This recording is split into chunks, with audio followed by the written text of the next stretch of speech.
Namaste, you're on The Nation at 5. I'm Anand Narsimhan and we begin with big news coming through from the neighborhood.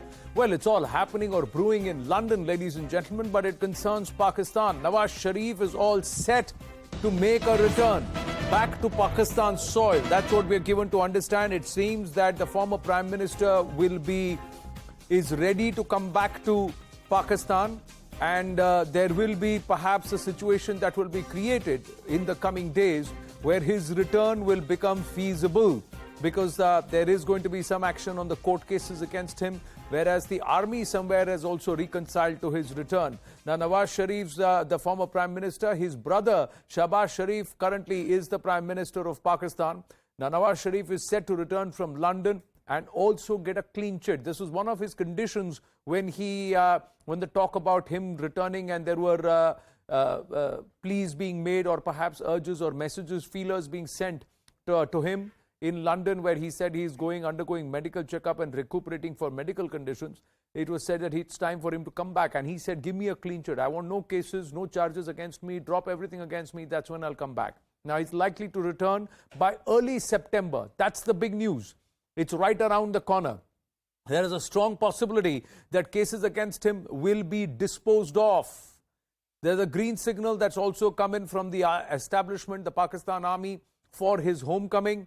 The PMLN, that's his party, is confident that Pakistan Army will not target Nawaz Sharif if he comes back. And Nawaz Sharif has been in London for the last 2 years. He made a very rushed exit out, and there were allegations that he was allowed to flee with crores of Pakistani rupees or wealth, as a special chartered flight was made available for him to escort out, and he was able to negotiate his exit out. And neither did Imran Khan or the establishment stop that. But he has been undergoing he's been having a medical condition, he's been ailing, and he's been undergoing even treatment in London. But many believe that the political turmoil and the unseating of Imran Khan was all orchestrated from London by Nawaz Sharif.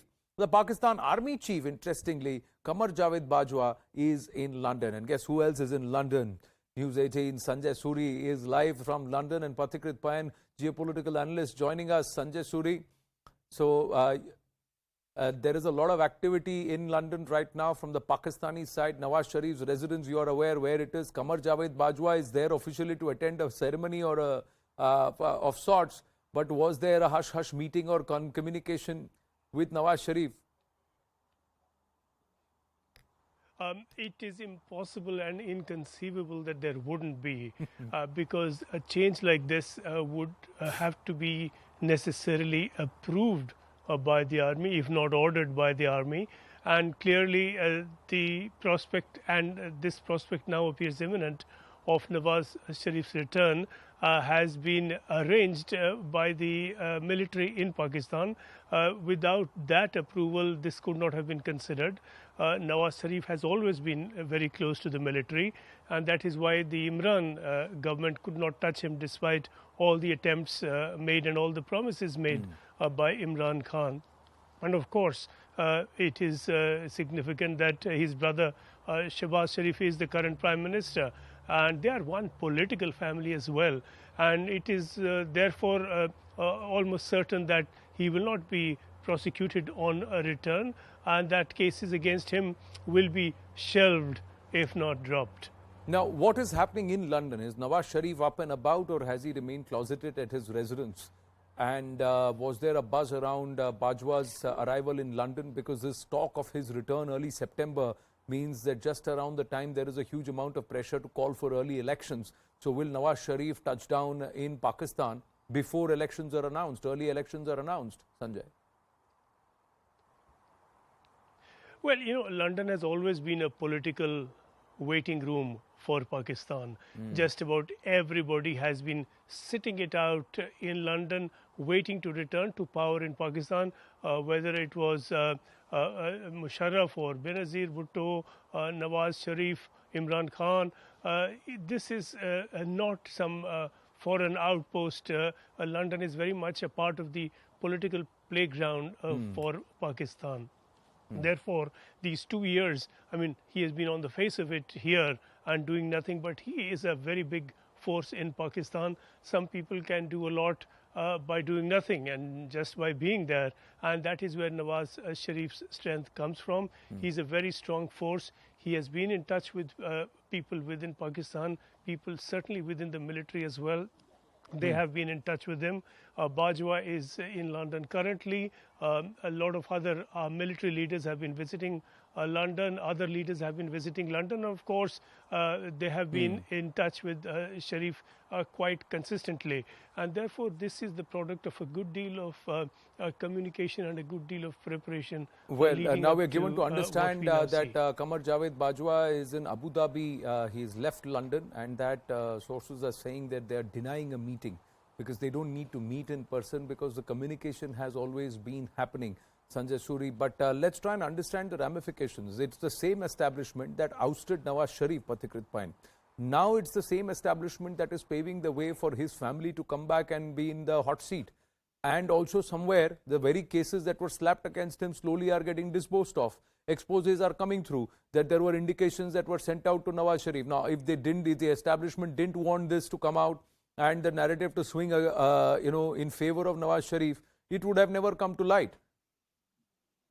Anand, first of all, the deep state of Pakistan and especially the Pakistan army, they never want any particular political party to become very powerful.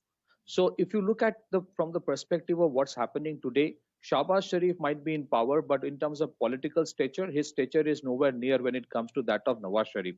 And what has happened in the last few months after Imran Khan got ousted, his popularity has only increased to that extent today that people actually vouch by his name and not by the name of Shahbaz Sharif, who is actually facing the heat because he's been compelled to raise prices of so many things, including that of petrol. So I think if the elections are in round the corner, then I think Nawaz Sharif's presence will become a sort of a force multiplier so far as Pakistan Muslim League in collaboration with Pakistan People's Party is concerned. And I think even then it will be very difficult for them to defeat Imran Khan.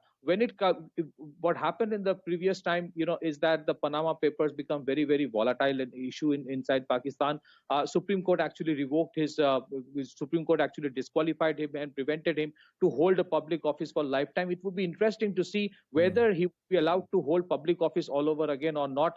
The Pakistan army wanted to experiment with Imran Khan. Whether that experiment was successful or not, I think that is something they can say the best. But right now, as things stand, they don't want, even if Imran Khan comes back to power in the next election, they don't want Imran Khan to have a sweeping majority. They want somebody in the opposition to have a balance in terms of the number of seats the opposition would also have. And that is how the deep state of Pakistan has tried to balance both ways and have the leverage in their own hand all the time. So this is, I think, an interesting development. Yeah, it has to be seen what role the Chinese and the Americans play in it, because the CPEC corridor is in a mess. Tehreek-e-Taliban's influence is again rising. Pakistan is on the verge of another civil war kind of a situation. Whoever comes in will have a lot to take care of.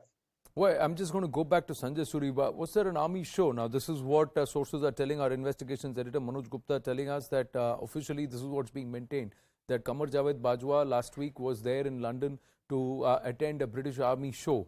So, and thereafter, there has been no meeting.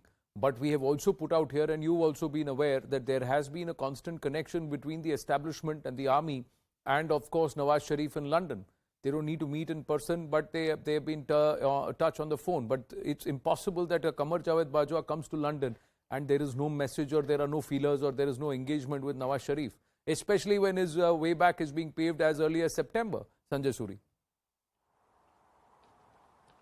Well, I mean, it's inconceivable that there would be no communication, and not just communication.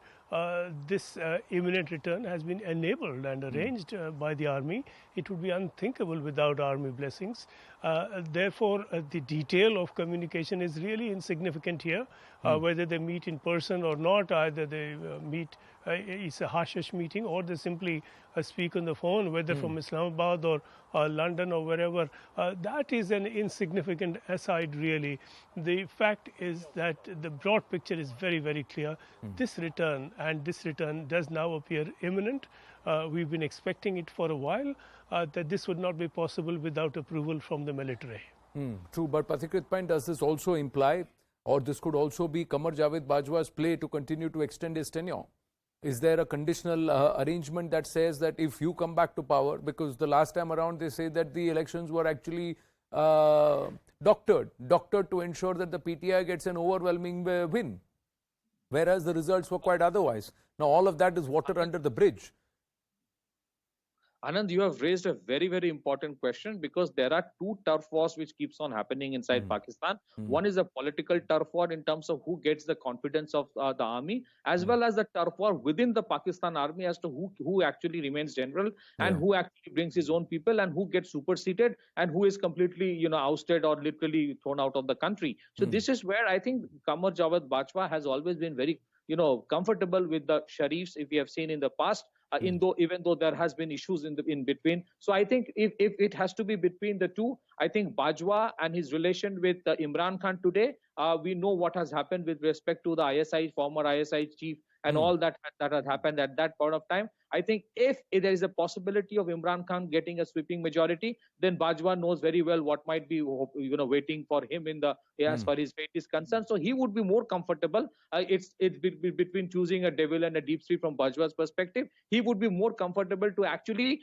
deal with seasoned politicians like the Nawaz Sharif than perhaps somebody like an Imran Khan who is maverick, who is unpredictable, but who has support of the people and may get a majority. So it's a quid pro, no doubt about it. Well, quick comment, but what does it imply for India? Because it was with him that the UFA Pact was signed. When he was Prime Minister, that the UFA Pact was signed, where there was no mention of Kashmir and that there would be talking, because Nawaz Sharif was keen for trade.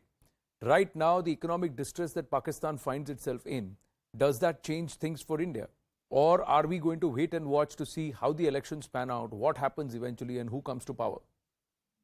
Yes, you are right. We have to wait to see who comes to power. But at the same time, Anand, whether it is the Kargil war or whether it is Uri and Pathankot, those actually happened when Nawaz Sharif was in power. So the question is, even if he becomes Prime Minister, which I think is very unlikely given the popular support that Imran Khan has, the deep state and the radical Islamist organizations have always been more powerful than the civilian government. So I think on the face of it, maybe a little better option, but at the bottom of it, things will not change at all. Things will remain as it is. India may have to take more decisions as they have taken in the past. Well, Sanjay Suri and Pathikrit Pain, thank you for your inputs. Pathikrit, stay on with us. Ladies and gentlemen, we're going to take an early break in this edition of The Nation at 5 because up next is a mega CNN News 18 investigation.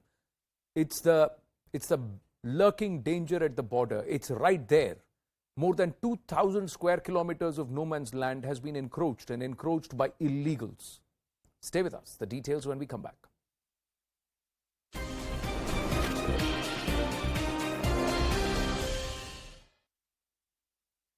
In the